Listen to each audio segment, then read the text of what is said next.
Hi, this is Sandra Henry Stocker, author of the Unix as a Second Language blog on Network World. In today's Linux tip, we're going to look at the dstat command that provides important information on system resources, notably CPU usage, disk activity, network traffic, paging, and system internals.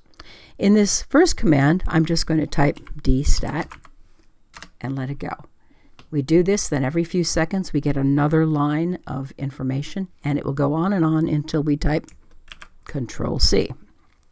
If I want to see a limited display, I can provide dstat with some parameters. Say I want to see 2-second intervals and only 3 of them. Then I could do this. Now the first line in that output are the measurements since the system was first booted. Then we get a couple of our 2-second intervals following that. In this first section here, we can see information about CPU usage. We can see the system has been largely idle since it first started running. But right now, we're spending our time between user activity and system activity. Over here, we see we have some notable disk read and write activity over the time since the system was booted, and that we're doing some small amount of disk writing right now.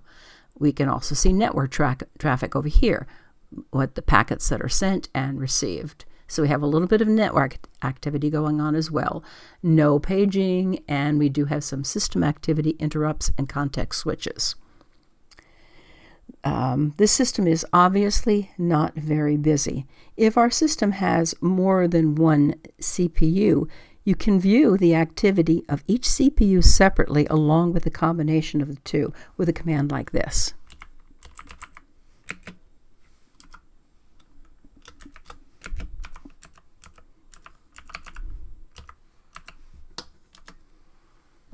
Now we see it's looping again. It's going to go on indefinitely, so I'm going to wait a bit and then Control-C.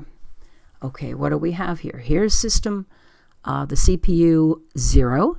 Over here we have a CPU 1.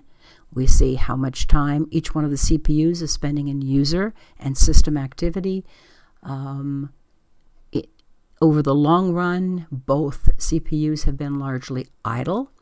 And over here we see CPU usage and disk activity.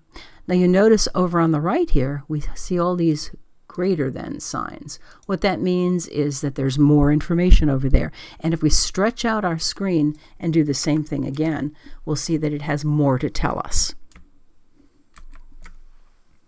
Well, that's your 2-minute Linux tip for today. If you like this video, please hit the like and share buttons. For more Linux tips, be sure to follow us on Facebook, YouTube, and networkworld.com.